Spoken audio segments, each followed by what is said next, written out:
GST গুচ্ছভুক্ত বিশ্ববিদ্যালয়সমূহে ভর্তির ক্ষেত্রে বিভাগ পছন্দক্রম প্রদান একটি গুরুত্বপূর্ণ বিষয়। বিভাগ পছন্দক্রম সঠিকভাবে প্রদান না করলে ভর্তির ক্ষেত্রে বিভিন্ন রকমের জটিলতা হতে পারে।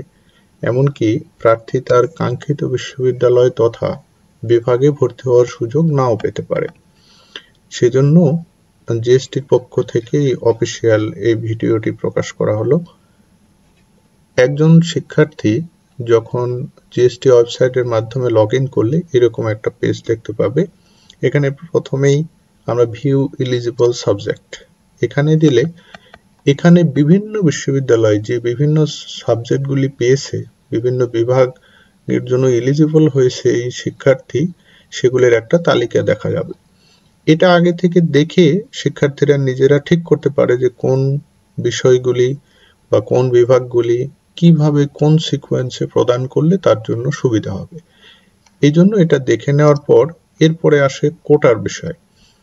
কোটা যদি কারো থাকে তাহলে এই কোটার এখানে অ্যাড কোটার জায়গায় বিভিন্ন রকমের কোটার তথ্য প্রদান করতে হবে। যেমন মুক্তিযোদ্ধা কোটার ক্ষেত্রে মুক্তিযোদ্ধার প্রমাণপত্র আপলোড করতে হবে, তারপরে চাইল্ড অথবা গ্র্যান্ড চাইল্ড যে কোনো একটা সিলেক্ট করতে হবে আর ফ্রিডম ফাইটার নাম্বারটা প্রদান করতে হবে।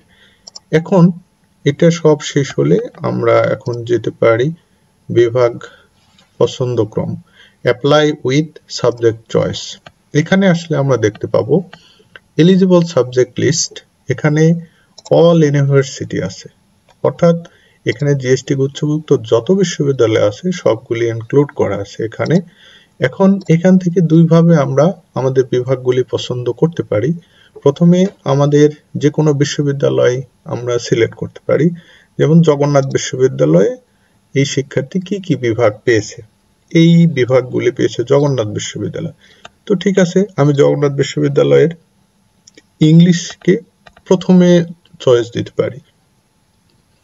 একটা জিনিস জানা দরকার যে এখানে যে নাম্বারটা দেখা যাবে এই মুহূর্তে এখানকার যে কোনো বিভাগ পছন্দক্রমে যোগ করলে এই অ্যারো কি এর মাধ্যমে, তাহলে এই বিভাগটা এই নম্বরের সিকোয়েন্সে থাকবে। অর্থাৎ এখন যে কোনো বিভাগ আমি পছন্দক্রমে ইনক্লুড করলে এটা 1 নাম্বার চয়েসে যাবে। যেমন ইংলিশটা আমার 1 নাম্বার চয়েসে চলে গেল। এখন এরপরে হয়তো দিলাম আমি ইকোনমিক্স, এটা কত নাম্বার চয়েসে যাবে? 2 নাম্বার চয়েসে।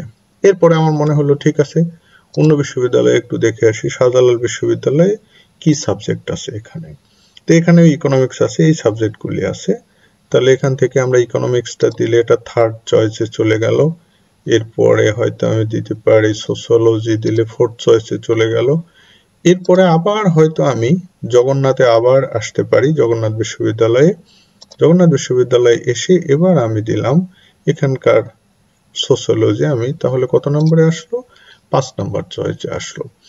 এখন আরেকটা জিনিস দেখা যেতে পারে এখান থেকে যে অল বিশ্ববিদ্যালয় সিলেক্ট করার পরে আমি দেখতে চাই যে ইকোনমিক্স কোন কোন বিশ্ববিদ্যালয়ে আছে। আমার অনেকগুলি বিশ্ববিদ্যালয়ে ইকোনমিক্স আছে। তাহলে আমি ঠিক আছে, প্রথমে আমি এটা বেগম রোকেয়া ইউনিভার্সিটি রংপুর, এটা এখন 6 নাম্বার চয়েসে চলে গেল। এরপরে আমি দিতে চাই পাবনা বিজ্ঞান ও প্রযুক্তি বিশ্ববিদ্যালয়, এটা 7 নাম্বারে। এখন আমার মনে হলো যে ঠিক আছে এটা 7 নাম্বারে না দিয়ে একটু উপরে দিতে পারি কিনা, তার জন্য এই পাশের বাটনটি আছে, এখানে যদি আমরা দেই তাহলে আমি কত নাম্বার পজিশনে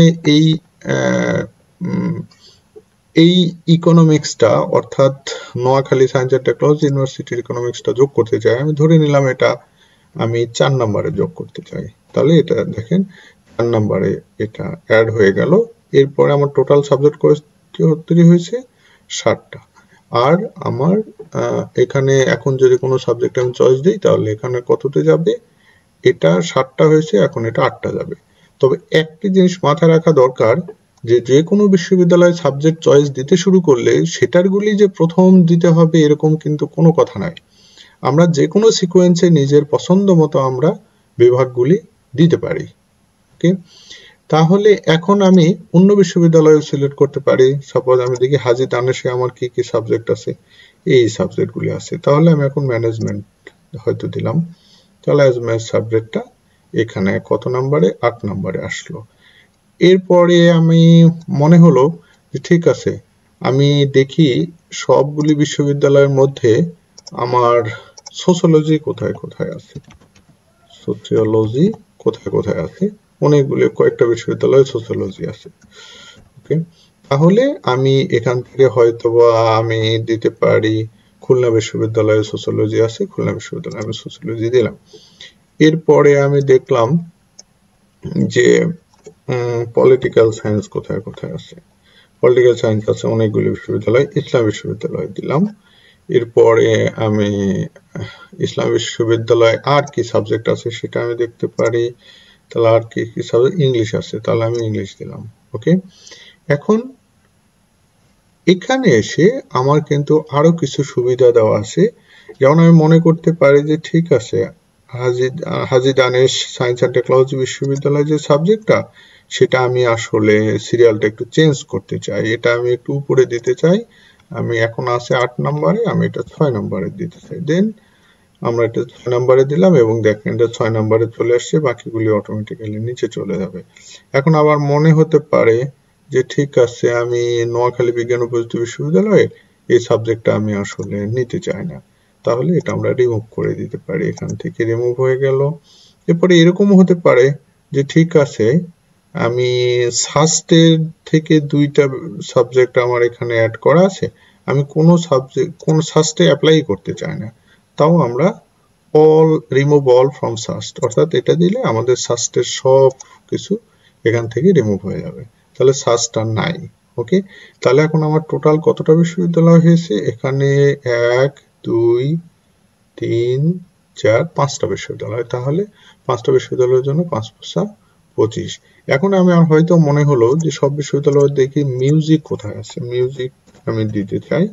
তাহলে মিউজিক কোথায় কোথায় আছে, অনেকগুলো বিশ্ববিদ্যালয় আছে, তাহলে আমি জগন্নাথে আমি মিউজিক দিলাম এটা লাস্টে। এবং মিউজিক দিলে আরেকটা যেটা হবে সেটা হলো যে মিউজিকের জন্য প্র্যাকটিক্যাল এক্সাম হবে এবং তার জন্য 300 টাকা যোগ হয়ে গেছে। তাহলে 5টা বিশ্ববিদ্যালয় ছিল, 5 5 2500 আর 300, এই মিলে 2800 টাকা ডিউ হয়েছে। এখন আমি মেক পেমেন্ট করতে পারি, অর্থাৎ এই মুহূর্তে পেমেন্ট করতে পারি, অথবা আমি সেভ অ্যান্ড পে লেটার, আমি পরবর্তীতে পেমেন্ট করার জন্য রাখতে পারি। তো ঠিক আছে, আমরা এই মুহূর্তে যদি পেমেন্ট করতে যাই তাহলে আমাকে লিস্টটা আরেকবার দেখাবে।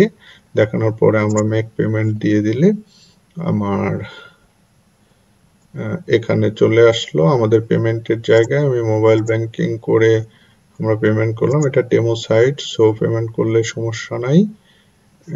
এখানে আমার পেমেন্ট হয়ে গেল। পেমেন্ট হয়ে গেলে আমার চলে গেল আমার স্টুডেন্ট প্যানেলে। স্টুডেন্ট প্যানেলে যাওয়ার পরে আমার শেষ। এখন আমি এখান থেকে ভিউ সাবজেক্ট লিস্ট দেখলে আমি আবার এই লিস্টগুলি দেখতে পাবো। তারপরে আমি এখান থেকে ডাউনলোড করতে পারবো। আবার যদি পরবর্তীতে আমি আবারও সাবজেক্ট চয়েস দিতে চাই, তাহলে দেখেন এখানে আপডেট সাবজেক্ট চয়েস আসছে। আগে যেটা ছিল অ্যাপ্লাই, যেহেতু আমরা অ্যাপ্লাই অলরেডি একবার করে ফেলেছি, সো এখানে আপডেট সাবজেক্ট চয়েস, এটা করলে আমরা মোটামুটি পরবর্তীতে আবার ঢুকে আমরা আবারও এই কাজটি করতে পারি। তো এই মোটামুটি আমাদের যেটা সিস্টেম বা সফটওয়্যার, সেখানে এরকম ভাবে আমাদেরকে সাবজেক্ট চয়েসগুলি দিতে হবে। আর আমাদের কিন্তু গাইডলাইন যেটা আছে, গাইডলাইনে কিন্তু পরিষ্কারভাবে সব কিছু বর্ণনা করা আছে। আপনারা সাবজেক্ট চয়েস দেওয়ার আগে বা ইউনিভার্সিটিগুলিতে অ্যাপ্লাই করার আগে গাইডলাইনটা পড়ে নেবেন আর এই ভিডিওটা দেখে